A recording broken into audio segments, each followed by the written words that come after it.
Fala galera, agora eu vou tratar com vocês dos recursos em espécie no processo penal. A gente vai falar só dos principais, que são o recurso de apelação e o recurso em sentido estrito. O recurso em sentido estrito, o artigo 581 do Código de Processo Penal, ele traz diversas hipóteses em que ele é cabível. Porém, eu vou destacar para vocês apenas a que é mais cobrada, que é o inciso 1, inclusive, que é no caso de o juiz rejeitar a denúncia. Então, quando o promotor de justiça oferece a denúncia e o juiz entende que não há elementos suficientes para receber essa denúncia, ele rejeita. Essa decisão que rejeita, ela é passível de interposição de recurso em sentido estrito por parte do Ministério Público. Eu peço atenção para vocês o seguinte, o recurso em sentido estrito, o prazo dele é 5 dias para você interpor e para juntar as razões é de 2 dias. No processo penal, na apelação e no recurso em sentido estrito, ocorre dessa forma. A interposição e a juntada das razões ocorrem em momentos distintos. Primeiro você tem que interpor o recurso, que é uma petição simples dizendo que você tem interesse em interpor o recurso. Isso chega para o juiz e ele intima novamente para que você apresente as razões recursais. No RES, lembrando de novo, o prazo é 5 dias para interpor e 2 dias para apresentar as razões. Lembrem que no RES, o recurso em sentido estrito, existe o efeito iterativo ou regressivo. Quer dizer, o juiz pode exercer o juízo de retratação e modificar a sentença logo na interposição do recurso. Bom, eu peço para vocês tomarem cuidado com o seguinte. No caso dos crimes de menor potencial ofensivo, que são aqueles cuja pena máxima não excede a 2 anos, aqueles tutelados pelo GCRIM, Juizado Especial Criminal, Lei 9.099 de 95, o recurso cabível é outro, é o recurso de apelação, cujo prazo é de 10 dias e é tudo feito na mesma hora, já interpõe já com as razões. Prestem atenção nesse fato que isso também é bastante cobrado às vezes numas pegadinhas. Bom, com relação à apelação, é o recurso por excelência. A apelação, o caso mais comum dela é quando se encerra o processo mediante sentença, o juiz condenando ou absolvendo a pessoa. A apelação, a interposição dela, o prazo é o mesmo do RES, 5 dias, porém o prazo para você apresentar as suas razões ele é um pouquinho mais extenso, é de 8 dias. Eu peço para vocês tomarem cuidado com esse fato. Peço para vocês tomarem cuidado também que se vocês olharem o artigo 581 do RES, vocês vão ver que, em muitas hipóteses, ele menciona fatos que ocorrem durante o processo de execução, que é quando a pessoa já está cumprindo a pena.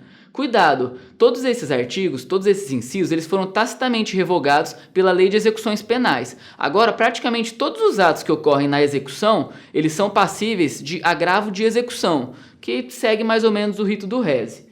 Então, tomem cuidado com isso. Se for um ato decisório relativo a alguma coisa que aconteceu na execução, muito provavelmente o recurso cabível vai ser o agravo em execução. Para finalizar, eu queria adentrar com vocês de forma bastante breve no procedimento do júri, só para a gente mencionar quais são os recursos cabíveis. O procedimento do júri, só para lembrar vocês, ele se divide em 2 etapas principais. O primeiro, que é o chamado sumário de culpa, é semelhante ao rito ordinário, que é quando o juiz vai determinar se ele vai ou não encaminhar esse indivíduo para que seja julgado pelo plenário do júri. Aí a segunda fase é aquela que o plenário do júri, os jurados, fazem aquele julgamento que vocês conhecem. Vocês devem lembrar, os crimes que são de competência do júri são os crimes dolosos contra a vida. Só para lembrar vocês, é o caso do homicídio, infanticídio, instigação, auxílio ao suicídio e no aborto. Bom, na primeira fase do procedimento do júri, quando ela se encerra, depois que existe a audiência, o juiz, existem 4 decisões que ele pode dar. Eu queria mencionar para vocês de forma rápida quais são elas. A primeira decisão é a chamada decisão de pronúncia. Quando o juiz, observando aquele processo, entende que existem indícios suficientes de autoria e prova da materialidade, ele pronuncia o réu. O que isso quer dizer? Ele encaminha o réu para a segunda fase para que ele seja submetido ao julgamento pelo plenário do júri. Essa decisão ela é impugnável por recurso em sentido estrito, até porque é uma decisão interlocutória.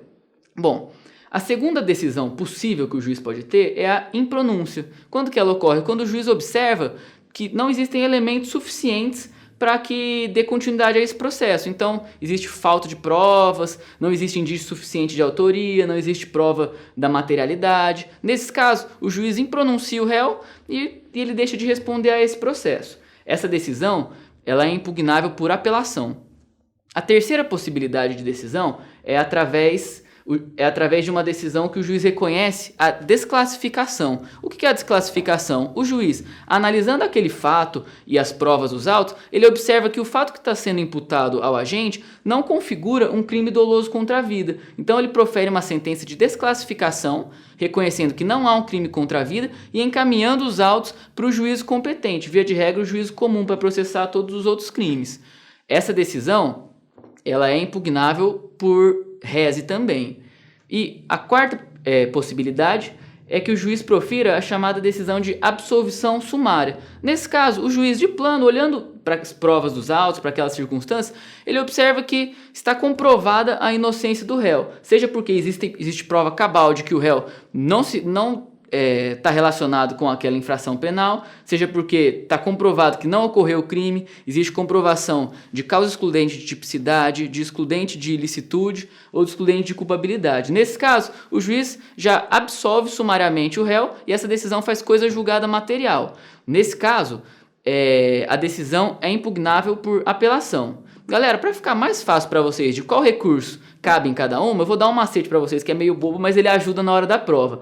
As decisões que começam com vogal, o recurso cabível também começa com vogal. Então, a decisão de absolvição sumária e de impronúncia cabe apelação.